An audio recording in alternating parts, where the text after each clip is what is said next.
시청자 여러분 안녕하십니까?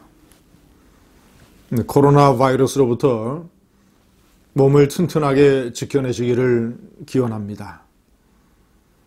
문재인 집권 3년, 문재인이 쌓아놓은 위선과 환상의 탑이 와르르 무너져 내리고 있습니다. 원래 기반 자체가 비겁과 무능과 위선, 거짓말에 올려진 탑이기 때문에 사실 시간 문제였습니다. 제가 오늘은 대표적으로 4가지 항목에서 어떻게 이 탑이 무너져 내리고 있는가를 정리를 해봤습니다. 북한의 김여정 노동당 제1부부장, 사실상 이 조직 지도부장을 제치고 김정은 정권의 최고 실세 중에 한 사람으로 떠올랐다는 분석을 받고 있습니다. 어젯밤에 담화를 발표해서 문재인의 청와대를 겁먹은 게 요란하게 짓고 있다라고 원색적으로 비난했습니다. 몇 가지 측면에서 이것은 상당히 의미가 불길하고 심장합니다. 우선 첫째는 문재인 정권과 이 대한민국이 코로나 바이러스의 위기에 빠져서 상당히 혼란과 불안의 상태에 있는 상황에서 벌어졌다는 것. 자, 두 번째는 김정은의 일종의 아바타라고 할 수 있는 김여정이가 나서서 직접 담화에 공세를 퍼붓다는 점. 세 번째는 지난해 8.15 문재인의 경축사를 노골적으로 비난했던 조평통 담화, 이 내용보다도 훨씬 더 자극적이라는 점.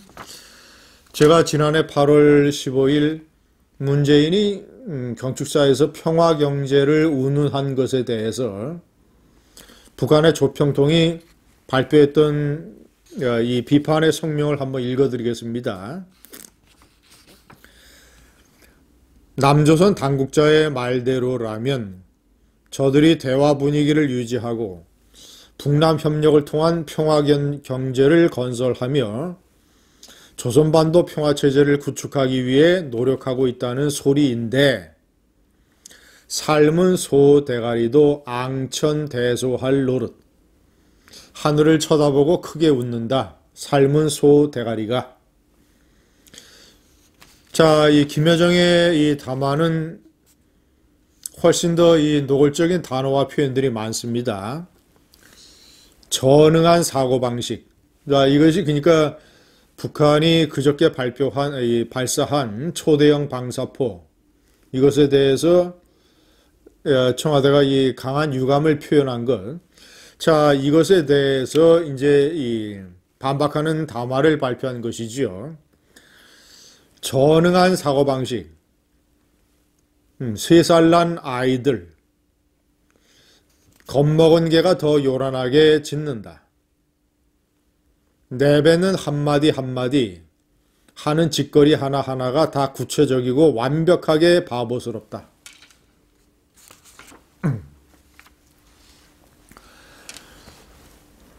문재인이 집권 3년 동안 국회의 비준 동의를 받아야 된다는 헌법과 관계법의 이 법률을 위반해 가면서 자신이 독선적으로 비준해버린 남북 군사 합의서, 그 다음에 평양선언.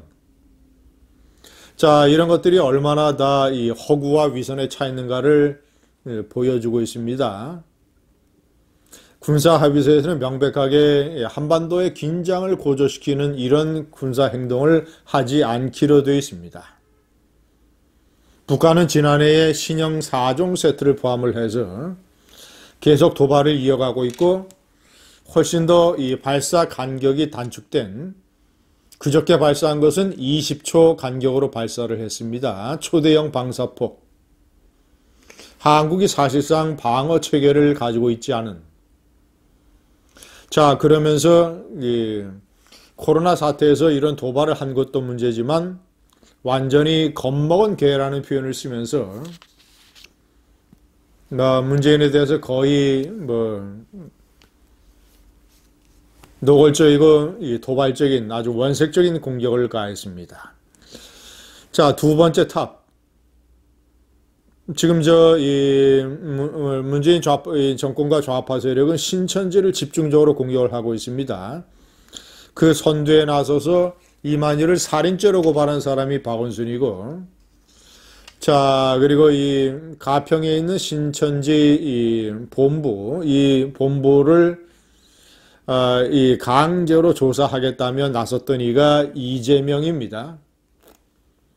어쨌거나 무슨 신천지 이만희 교주가 차고 있던 금색의 무슨 박근혜 시계 이렇게 해서 박근혜 정권과 또 연결시키려고 하는 신천지에 대한 집중적인 공격.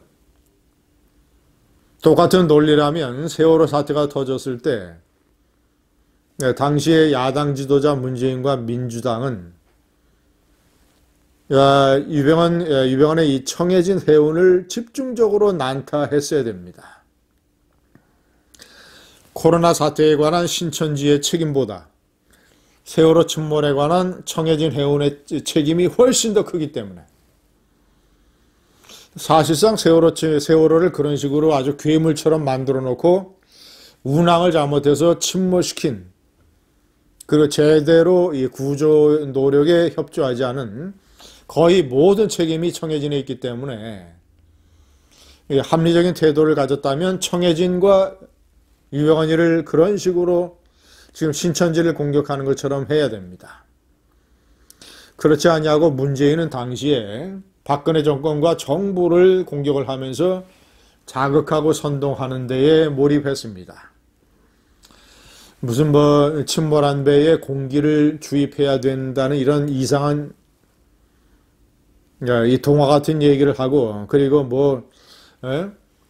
우리의 능력이 한심스럽다, 개탄스럽다 이런 식으로 박근혜 정권을 공격을 해서 세월호 사건을 자신의 정치적인 이익에 아주 이용해 먹는 그런 어떤 이 세월호 선동의 죄과를 그대로 지금 또 신천지에 보여주고 있습니다.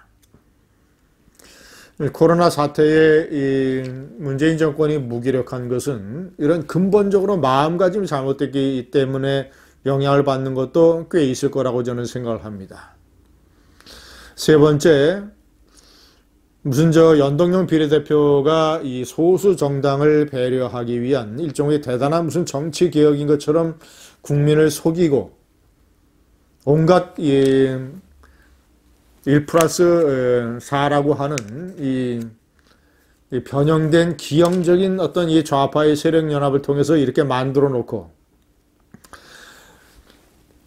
이 미래통합당의 비례정당, 미래한국당을 무슨 쓰레기 정당, 꼼수 정당이라고 그렇게 비판을 해놓더니 지금 슬그머니 국민들에게 사죄 한마디 하지 아니하고 비례용 정당을 만들고 있습니다. 또 이 시민단체라는 것을 적절하게 앞에 내세워서 일종의 양두구육적인 이 정치공학의 꼼수로 비례정당을 만들고 있습니다. 정치개혁이라고 하는 환상의 탑이 와르르 무너져 내려버린 것이죠. 자, 네 번째, 한국전력이 지난해 1조 3,500억 원의 적자를 냈습니다.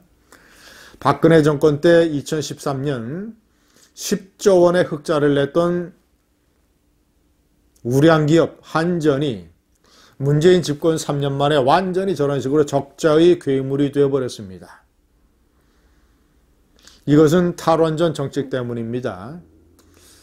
원자력 발전의 이용률이 85%에서 지금 70%로 줄어들었습니다. 대략 약 원전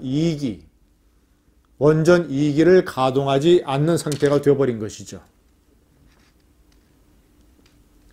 이 전력은 값싸고 깨끗하고 효율적인 이런 발전, 예를 들자면 가장 먼저 원자력 발전, 그 다음에 석탄 발전, 이런 데서 한전이 전기를 사와서 이제 이익을 얹어서 파는데, 그런 데서 사는 것은 줄어들고 이 LNG 발전이라든가 또는 무슨 태양광 같은 무슨 재생에너지, 자, 이런 비싼 전력을 살 수밖에 없는 상황이 되어버려서 대략 원자력 발전 한 기를 가동을 하면 한국전력이 6천억 원의 흑자를 낼 수 있는데 1년에 두 기가 가동이 중단된 그런 상태이기 때문에 따지고 보면 1조 2천억 원, 지난해 적자가 난 1조 3,500원과 거의 비슷한 액수가 날아가 버린 것입니다.